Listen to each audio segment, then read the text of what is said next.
अस्सलामुअलैकुम everyone, welcome back to my YouTube channel. आज जो हम लेक्चर डिस्कस करने जा रहे हैं that is short story the ultimate safari by Nadine Gordimer.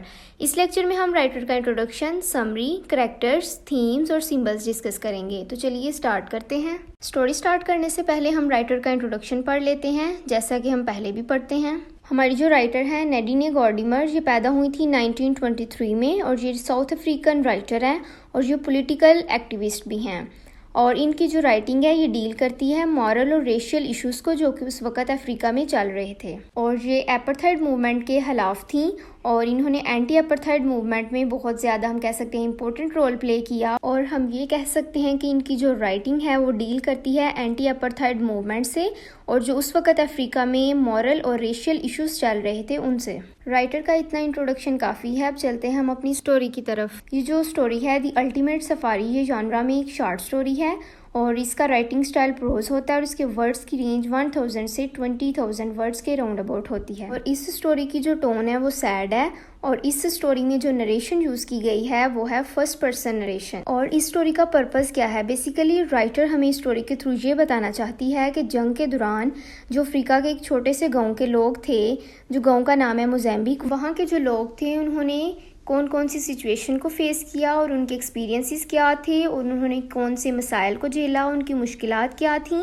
ये सब जो है ना वो राइटर हमें इस स्टोरी के थ्रू बताना चाहती है। और अब हम इस स्टोरी के सिंबल्स को डिस्कस कर लेते हैं। सबसे पहला सिंबल है लिटिल गर्ल। लिटिल गर्ल इस स्टोरी में सिंबलाइज करती है लैक ऑफ आइडेंटिटी को। और ग्रैंड मदर है इस स्टोरी में सिंबल ऑफ होप और उसके बाद ग्रैंड फादर है symbol of tragic and cruelty of war. और इस स्टोरी में जो एनिमल्स का सिंबल यूज़ किया गया है ना वो इस चीज़ को शो करता है कि जो वहाँ के जो लोग हैं ना मोज़ाम्बिक के, वो बैंडिट्स और वाइट पीपल की वजह से इन हालात में हैं। और उसके बाद है टेंट। टेंट जो है वो न्यू होम को सिंबलाइज करता है। और शूज़ एंड पॉलिश जो है ना वो सिंबलाइज करता है होप फॉर द फ्यूचर को। और इस स्टोरी में जो थीम्स यूज़ किए गए हैं वो हैं apartheid, racial conflict, family, lawlessness, operation, rites of passage, warfare, role of women, homelessness और ब्लैक वर्सेस वाइट का कॉन्सेप्ट। और स्टोरी स्टार्ट करने से पहले हम स्टोरी के मेजर कैरेक्टर्स को पढ़ लेते हैं।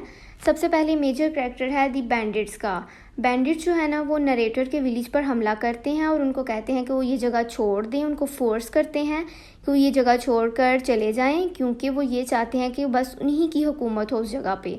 और इस स्टोरी में इनकी कोई एग्जैक्ट आइडेंटिटी नहीं बताई गई। और जब ये स्टोरी मूव करती है तो हमें इस चीज़ का पता चल जाता है कि ये जो बैंडिट्स हैं इनको सपोर्ट किया जा रहा है साउथ अफ्रीकन गवर्नमेंट की तरफ से। और सेकंड कैरेक्टर है दी डॉटर का, जो कि स्टोरी की नरेटर भी है और ये 9 से 10 साल की एक छोटी बच्ची है जिसने अपने मदर और फादर को खो दिया है, जिसके बारे में इस स्टोरी में कुछ रिवील नहीं किया जाता। और ये ना इस स्टोरी में अपनी और अपनी फैमिली की सफरिंग्स को बयान करती है कि उन्होंने किन किन मसाइल का सामना किया और ये अपनी सेल्फ के बारे में बहुत कम रिवील करती है। उसके बाद थर्ड कैरेक्टर है दी फादर का, जो कि इस स्टोरी में कभी भी अपीयर ही नहीं होता। ये एब्सेंट कैरेक्टर है और इसका इस स्टोरी में ना होना स्टोरी की टोन के लिए सिग्निफिकेंट है। और ये नरेटर का फादर है और इस स्टोरी में ना जब ये स्टोरी स्टार्ट होती है तो हमें ये पता चल जाता है कि इसकी डेथ हो चुकी है। उसके बाद फोर्थ वन कैरेक्टर है दी ग्रैंडफादर का, जो कि ऑनर है 3 शिप का, एक काऊ का और एक वेजिटेबल गार्डन का। लेकिन ये सब कुछ ना बैंडिट्स इनसे छीन लेते हैं। और जब ये बैंडिट्स इनसे सब कुछ छीन लेते हैं तो ये ग्रैंडफादर जो है ना ये अपने आप को स्टेबल नहीं कर पाता। ये बहुत ज़्यादा बीमार हो जाता है, मेंटली इल हो जाता है, बहुत ज़्यादा वीक हो जाता है। और जब ये माइग्रेशन करते हैं ना तो ये हाई ग्रासेस में खो जाता है और फिर कभी भी वापस नहीं आता। बाद है ग्रैंड मदर। ग्रैंड मदर जो है ना वो इस स्टोरी में ना सबसे ज़्यादा स्ट्रॉन्गेस्ट कैरेक्टर हैं और ये सिंबल ऑफ होप को शो करती हैं। जब बैंडिट्स इनका सब कुछ छीन लेते हैं और इन्हें कहते हैं कि वो ये जगह छोड़कर, तब ये ग्रैंड मदर जो है ना वो अपनी फैमिली के साथ माइग्रेट कर जाती है। लेकिन वहाँ जाके भी ना वो हिम्मत नहीं हारती। वो वहाँ जाके ब्रिक्स बनाना स्टार्ट कर देती हैं ताकि जो ग्रैंड चिल्ड्रन है उनको वो तालीम दिलवा सके। हर हाल में जो है ना वो अपनी फैमिली को सपोर्ट करती हैं। बाद सेकेंड लास्ट कैरेक्टर है दी लिटिल ब्रदर। ब्रदर। ये जो है ना, जब स्टोरी स्टार्ट होती है तब ये तकरीबन 1 साल का भी नहीं होता, लेकिन जब स्टोरी का एंड होता है तब हमें पता चलता है कि इसकी उम्र है 3 साल। इससे इस चीज़ से हमें ये अंदाज़ा होता है कि इस स्टोरी का ड्यूरेशन कितना है। और ये जो है ना, इसे प्रॉपर तौर पर मतलब कि इनके पास इतनी आसाइशें नहीं होती कि वो अच्छे तरीके से खाना खा सकें, और इसलिए ये जो है ना, इसे प्रॉपर तौर पर फूड नहीं मिलता और ये मेल न्यूट्रिशन का शिकार होता है। और ये 3 साल का होने के बावजूद भी ये जो है ना, चंद एक अल्फाज बोल सकता है, मतलब कि प्रॉपर तौर पर वो बातचीत भी नहीं कर सकता, बहुत ज़्यादा वीक होता है। उसके बाद लास्ट करेक्टर है दी मदर का। ये भी फादर की तरह कभी स्टोरी में अपीयर ही नहीं होती, ये भी एब्सेंट करेक्टर है। इसमें स्टोरी में हमें यही बताया जाता है कि ये एक नाइट कहीं जाती हैं और उसके बाद वो वापस ही नहीं आती, और ये भी फादर की तरह इनकी भी डेथ हो चुकी होती है बैंडिट्स के हाथों। समरी स्टार्ट करने से पहले हम इस स्टोरी का बैकग्राउंड पढ़ लेते हैं कि ये लिखी क्यों गई थी। अफ्रीका में ना एक एपार्थाइड मूवमेंट स्टार्ट हो जाती है, और जो हमारी राइटर है ना, नैडीने गॉर्डिमर, ये इस मूवमेंट के खिलाफ होती हैं और इसी बेस पे इन्होंने ये स्टोरी लिखी है। हम पढ़ लेते हैं कि एपार्थाइड मूवमेंट है क्या। बेसिकली ये एक ऐसी मूवमेंट है जिसमें डिस्क्रिमिनेशन को प्रमोट किया जाता है गवर्नमेंट के जरिए, बेसिस ऑफ रेसिस, यानी जो गवर्नमेंट है ना, वो रेसिज्म की बुनियाद पर डिस्क्रिमिनेशन को प्रमोट करती है। और रेशियल डिस्क्रिमिनेशन की बेस पर ही 3 तरह के कलर सामने आते हैं। एक है वाइट, दूसरा नॉन वाइट, तीसरा कलर्ड। और जो वाइट थे ना, उन्होंने ब्लैक का खून चूसना शुरू कर दिया, उनके राइट्स पर कब्जा करके बैठ गए, और उनको ये कहा गया कि वो वहाँ पर नहीं रह सकते और ना ही वहाँ पर काम कर सकते हैं जहाँ पर पहले से जो वाइट पीपल है ना, वो रह रहे हैं। और उनकी पब्लिक प्लेसेस को भी अलग कर दिया गया, और अब हर तरफ जो है ना, वो वाइट की सुनी जा रही थी और ब्लैक पीपल को दबाया जा रहा था। जब ये सारा प्रोसेस चल रहा था ना, तब उस दौरान ना एक फ्रीडम फाइटर उठा जिसका नाम था नेल्सन। उसने कहा कि ये अपार्थाइड जो है ना, वो बहुत ही गलत चीज़ है, तो इसे ना 1964 में ना जेल में बंद कर दिया गया। एक पार्टी भी बनाई गई जिसे अफ्रीकन नेशनल कांग्रेस का नाम दिया गया। इस पार्टी का काम क्या था, थर्ड मूवमेंट थी ना, उसे ख़त्म किया जाए, लेकिन गवर्नमेंट ने इस पार्टी की नहीं सुनी और इसे भी दबा दिया गया, क्योंकि गवर्नमेंट बिक चुकी थी वाइट्स के हाथों। तो हमारी जो राइटर है ना, वो इस मूवमेंट के खिलाफ थी और खुद भी इस मूवमेंट के खिलाफ एक्टिव रहीं, और इसी हिस्टोरिकल कॉन्टेक्स्ट की बुनियाद पर ये स्टोरी दी अल्टीमेट सफारी लिखी। हैं हम अपनी समरी की तरफ। एक 9 to 10 ईयर्स ओल्ड गर्ल है जो कि हमें ये स्टोरी सुनाती है, और वो स्टोरी का स्टार्ट जो है ना, वो बहुत ही मिस्टीरियस टोन से करती है। वो कहती है, That night our mother went to the shop and she did not come back ever। In line से ही हमें पता चल जाता है कि ये जो स्टोरी है ना, ये कितनी मिस्टीरियस और सैड है। नरेटर जो है ना, वो अपनी मदर की डिसअपीयरेंस को शो करती है। वो कहती है कि एक रात जो है ना, वो मेरी मदर गई है शॉप पे, लेकिन उसके बाद वो कभी वापस ही नहीं आई। उन डिफ़िकल्टीज़ और सफरिंग्स को शो करती है जो कि उसने अपनी मदर के बगैर लाइफ में देखी हैं। हम बात करें उस गर्ल की, वो ब्लैक मोज़ाम्बिक गर्ल है जो कि कभी ये जान ही नहीं पाती कि उसके पेरेंट्स के साथ हुआ क्या है।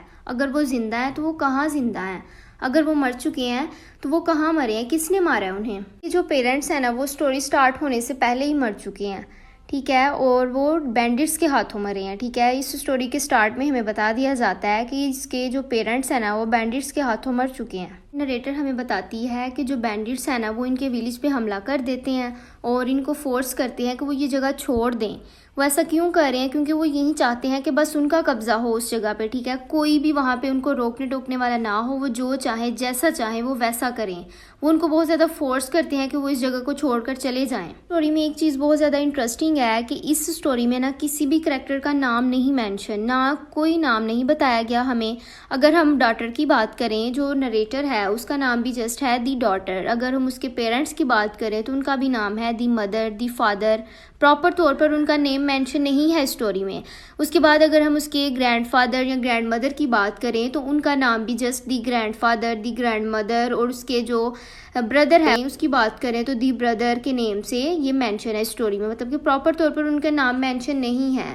वो ऐसा क्यों है, क्योंकि नेम होता है ना, वो इंसान की पर्सनैलिटी को शो करता है, उसकी स्पेशलिटी और उसकी यूनिकनेस को शो करता है, लेकिन जो वाइट है ना, वो नॉन वाइट को अपने बराबर समझते ही नहीं। यही चीज़ हमें इस स्टोरी में भी दिखाई जा रही है कि जो नॉन वाइट हैं उनका कोई नेम ही नहीं है, यानी जो वाइट पीपल हैं वो नॉन वाइट को इस काबिल भी नहीं समझते कि वो उनको उनके प्रॉपर नाम से बुलाएं। ये सब ना राइटर का अपना पर्सनल एक्सपीरियंस है, उसने अपने एक्सपीरियंस की बेस पे ये स्टोरी लिखी है। वापिस आते हैं हम अपनी समरी की तरफ। राइटर जो है हमारी, वो हमें ये बताती हैं कि जो यंग गर्ल है 9 से 10 ईयर्स ओल्ड, वो जो है ना, उसके पेरेंट्स खो चुके हैं। वो नहीं जानती कि उसके पेरेंट्स के साथ हुआ क्या है। उसके अपने पेरेंट्स को खो दिया है, क्योंकि अब उसके पेरेंट्स उसके पास नहीं हैं। बेसिकली वो अपनी हर चीज़ खो चुकी है, क्योंकि पेरेंट्स किसी भी इंसान का कीमती सरमाया होते हैं। तो अब उसके पास उसके पेरेंट्स नहीं है तो अब उसके पास कुछ भी नहीं है। उसकी जो लाइफ है वो फुल ऑफ सफरिंग है, फुल ऑफ पेन है। के बाद जो नरेटर है हमें बताती है कि उसके ग्रैंडफादर के पास 3 शीप, 1 काऊ और एक वेजिटेबल गार्डन है जो कि बैंडिट्स उनसे छीन लेते हैं। नरेटर बताती है कि जो उनके पास उनकी ज़रूरत की चीज़ें थी बैंडिट्स ने अब वो भी उनसे छीन ली हैं। नरेटर से पहले ही बैंडिट्स ने उसके पेरेंट्स को छीन लिया था। अब उन्होंने उनकी ज़रूरत की चीज़ें भी छीन ली हैं जिनसे उनकी थोड़ी बहुत ज़िंदगी चल रही थी। अब वो उनकी ज़िंदगी जो है ना वो और मुश्किलात का शिकार हो चुकी है। बैंडिट्स जो है ना जो वो उनको फोर्स करते हैं कि वो इस जगह को छोड़ कर ना, तो फिर ना ग्रैंड मदर, ग्रैंडफादर, डॉटर और यंगर ब्रदर जो हैं वो चलना शुरू कर देते हैं क्रूगर पार्क की तरफ। ठीक है, वो उनका जो सफ़र है ना वो बहुत ज़्यादा लंबा होता है और मुश्किल होता है। वो पैदल ही ये सारा सफ़र जो है ना वो तय करते हैं। सफ़र के दौरान जो नरेटर का ग्रैंडफादर होता है ना वो खो जाता है, वो हाई ग्रासेस में ना खो जाता है। फिर उसके बाद वो कभी वापस ही नहीं आता। फिर वो क्रूगर पार्क में जाते हैं, वहाँ पे वो अपनी ज़िंदगी नए सिरे से शुरू करते हैं। नरेटर ये बताती है कि पार्क में ना बहुत ज़्यादा टूरिस्ट आते हैं, वहाँ पे घूम के ना चले जाते हैं, वो बहुत ज़्यादा इंजॉय भी करते हैं वहाँ पर, लेकिन इन्हें कोई भी कुछ खाने के लिए नहीं देता। वो बताती है कि आसपास ना बहुत ज़्यादा लजीज खानों की ना खुशबुएं चल रही होती हैं, लेकिन उन्हें वो कोई भी कुछ खाने के लिए नहीं देता। यहाँ पे ना ये चीज़ दिखाई जा रही है कि किस तरह जो वाइट पीपल है ना वो इंजॉय कर रहे हैं, लेकिन जो ब्लैक पीपल है ना वो सफरिंग का शिकार है और किस तरीके से इन्हें टॉर्चर किया जा रहा है। पार्क में रहने के दौरान जो है ना वो ग्रैंड मदर एक ना काम ढूंढ लेती है, वो ना ब्रिक्स बनाना स्टार्ट कर देती है ताकि वो जो ग्रैंड चिल्ड्रन है ना उनको वो तालीम दिलवा सके। कुछ अर्सा गुजरने के बाद स्टोरी के लास्ट पे एक ग्रुप आता है उनके कैंप में, वाइट पीपल का ग्रुप आता है वो नरेटर के कैंप में। तो वहाँ पे आके उनसे इंटरव्यू करता है। तो तब हमें इस लड़की के बारे में पता चलता है कि ये कौन है। ये एक ब्लैक मोज़ेम्बिक गर्ल है और उसकी फैमिली भी ना ये ब्लैक पीपल है और उसके जो पेरेंट्स हैं ना वो खो चुके हैं और उसके बारे में वो गर्ल जो है ना वो कुछ भी नहीं जानती। और उसका जो ब्रदर है, जो उसका भाई है, वो जब इन्होंने ये सफ़र शुरू किया था तो उसकी उम्र थी 1 साल, लेकिन अब स्टोरी के लास्ट पे उसकी जो एज है वो 3 साल हो गई है। मीन्स कि हमें इसी चीज़ से ये पता चलता है कि जो स्टोरी है ना वो 3 साल के अरसा को कवर करती है। और इसका जो भाई है ना वो उसे प्रॉपर तौर पर खाने के लिए खुराक नहीं मिलती रही, जिसकी वजह से वो मेल न्यूट्रिशन का शिकार है। वो प्रॉपर तौर पर बातचीत भी नहीं कर सकता, वो चंद एक अल्फाज बोल सकता है क्योंकि वो बहुत ज़्यादा वीक है। और ये इंटरव्यू में हमें ये सब कुछ पता चलता है और यहीं पे इस स्टोरी का एंड हो जाता है। उम्मीद करती हूँ ये वीडियो आपको पसंद आई होगी। अगर वीडियो अच्छी लगी हो तो वीडियो को लाइक ज़रूर कीजिए और मुझे कमेंट में ज़रूर बताइएगा कि आपको ये स्टोरी क्लियर है। इंग्लिश लिटरेचर के बारे में और जानने के लिए हमारे यूट्यूब चैनल को सब्सक्राइब कर लीजिए ताकि वीडियोज़ टाइम से आप तक पहुँचती रहें। Thank you so much for watching this video.